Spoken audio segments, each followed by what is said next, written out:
Ayat hari ini adalah Lukas 1, ayat 26 sampai 38. Mari kita baca bersama. Dalam bulan yang ke-6, Allah menyuruh malaikat Gabriel pergi ke sebuah kota di Galilea bernama Nazaret kepada seorang perawan yang bertunangan dengan seorang bernama Yusuf dari keluarga Daud. Nama perawan itu Maria. Ketika malaikat itu masuk ke rumah Maria, ia berkata, "Salam, hai engkau yang dikaruniai, Tuhan menyertai engkau." Maria terkejut mendengar perkataan itu, lalu bertanya di dalam hatinya, "Apakah arti salam itu?" Kata malaikat itu kepadanya, "Jangan takut, hai Maria, sebab engkau beroleh kasih karunia di hadapan Allah. Sesungguhnya engkau akan mengandung dan akan melahirkan seorang anak laki-laki, dan hendaklah engkau menamai dia Yesus. Ia akan menjadi besar dan akan disebut Anak Allah yang Maha Tinggi. Dan Tuhan Allah akan mengaruniakan kepadanya tahta Daud, bapa leluhurnya, dan ia akan menjadi raja atas kaum keturunan Yakub sampai selama-lamanya, dan kerajaannya tidak akan berkesudahan." Kata Maria kepada malaikat itu, "Bagaimana hal itu mungkin terjadi? Karena aku belum bersuami." Jawab malaikat itu kepadanya, "Roh Kudus akan turun atasmu, dan kuasa Allah yang Maha Tinggi akan menaungi engkau. Sebab itu, anak yang akan kau lahirkan itu akan disebut Kudus, Anak Allah. Dan sesungguhnya, Elisabet, sanakmu itu, ia pun sedang mengandung seorang anak laki-laki pada hari tuanya. Dan inilah bulan yang ke-6 bagi dia, yang disebut mandul itu. Sebab bagi Allah, tidak ada yang mustahil." Kata Maria, "Sesungguhnya aku ini adalah hamba Tuhan. Jadilah padaku menurut perkataanmu itu." Lalu malaikat itu meninggalkan dia. Amin. Mulai hari ini hingga sepekan ke depan, kita akan menanti Natal Yesus sambil merenungkan kisah kelahirannya. Saya memberkati Anda dalam nama Tuhan agar melalui perenungan ini, Anda dapat menikmati sukacita Natal yang kita temui di penghujung masa Advent. Nas yang kita baca hari ini adalah nas tentang pemberitaan kelahiran Yesus kepada Maria, yang memberitahukan bahwa karya Allah dalam mewujudkan keselamatan melalui Yesus Kristus dimulai oleh anugerah dan kuasa Allah sepenuhnya. Kelahiran Yesus, Sang Juru Selamat seluruh dunia, tidak terjadi dengan mudah. Ini bukanlah terwujudnya sesuatu yang mungkin, melainkan peristiwa luar biasa, di mana yang mustahil menjadi mungkin. Fakta bahwa kelahiran Yesus itu sendiri terjadi oleh Roh Kudus, oleh janji dan perintah Allah, dinyatakan dengan sangat jelas dalam nas hari ini.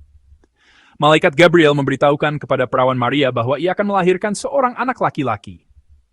Namun, Maria mengajukan pertanyaan yang realistis.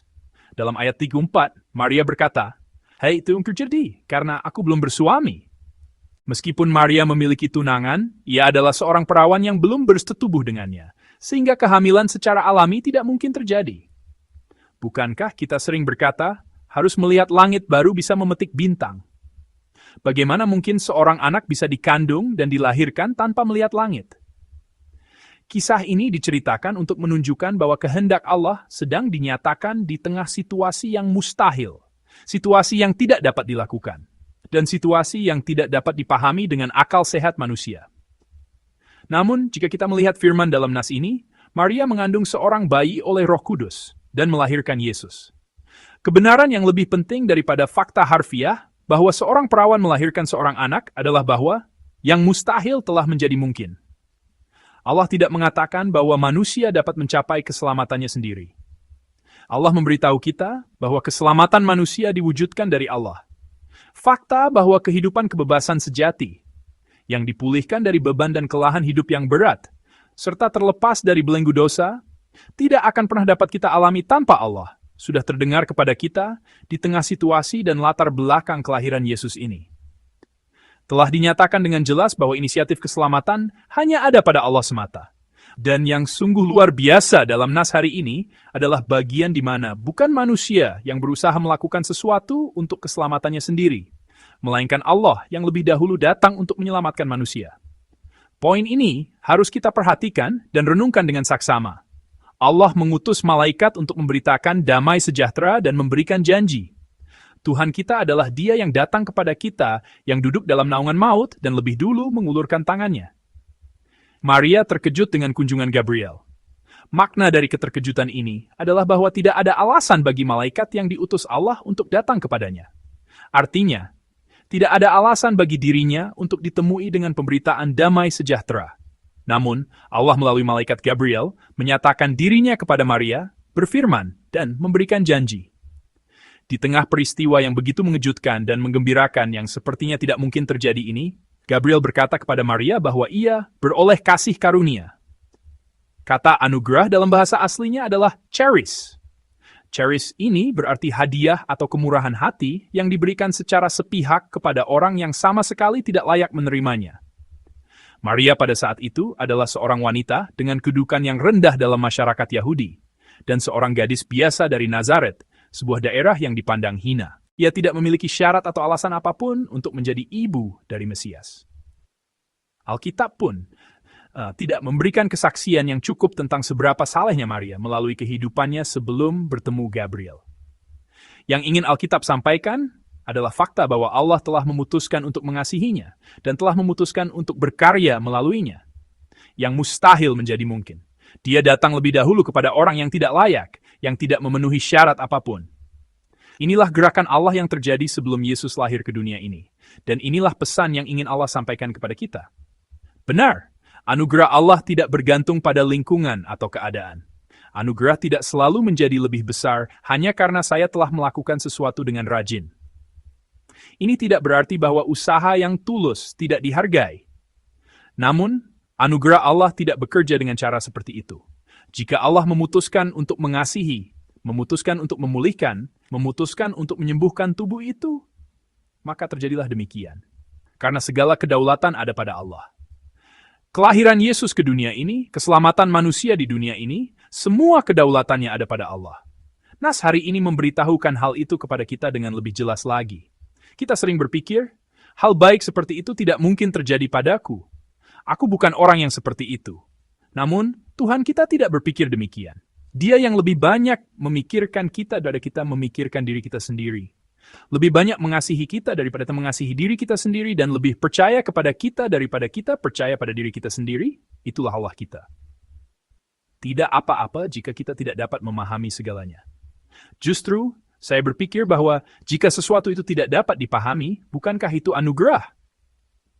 Penyair Park No-hee dalam puisinya Tuhan adalah Tuhan bagi yang kecil, menggambarkan tempat rendah di mana anugerah Allah turun. Aku bersikap dingin bahkan terhadap kebajikan dan kebesaran hal-hal yang raksasa. Karena Tuhan adalah Tuhan bagi yang kecil. Allah tidak memilih Kaisar Roma atau para pemegang kekuasaan agama di Yerusalem yang menganggap diri mereka besar, melainkan memilih Maria yang menganggap dirinya kecil. Sejarah Allah terwujud karena Allah memutuskan demikian. Saya memberkati dalam nama Tuhan, agar peristiwa anugerah yang luar biasa ini juga melimpah bagi saya dan Anda sekalian, yang sedang menjalani masa Advent dan menyambut Natal hari ini. Terakhir, saya ingin kita merenungkan satu hal lagi. Kita harus memperhatikan respons Maria di hadapan pilihan dan anugerah Allah yang mutlak. Bagaimana Maria merespons di tengah proses di mana anugerah Allah yang membuat yang mustahil menjadi mungkin dan mendatangi yang tidak layak digenapi secara utuh. Ketika Gabriel mengatakan bahwa ia akan melahirkan seorang anak, dan setelah menjelaskan kepada Maria yang terkejut dan menolak bagaimana karya Allah yang luar biasa akan terungkap, bagaimana Maria merespons? Ini adalah ayat terakhir dari nas hari ini, ayat 38. Sesungguhnya aku ini adalah hamba Tuhan, jadilah padaku menurut perkataanmu itu. Amin. Maria menyerahkan segalanya pada kehendak Allah yang lebih dahulu datang dan berjanji. Keselamatan kita pun berlanjut dengan pengakuan iman, kerendahan hati dalam ketaatan, dan pengabdian yang sama. Jalan pemuridan mengikuti Yesus Kristus harus mengutamakan firman Allah dan panggilan di hadapan firman itu, serta pengabdian total di hadapan panggilan itu, di atas kenyamanan duniawi, hubungan keluarga, atau harta pribadi. Keselamatan kita telah dimulai oleh anugerah dan kuasa Allah. Tetapi kita, seperti Maria, harus berjalan dengan respons yang rendah hati. Mengakui Yesus Kristus Sang Juru Selamat sebagai Tuhan dalam hidup kita, dan berjanji untuk hidup sesuai dengan firman-Nya. Inilah kehidupan orang yang telah menerima anugerah.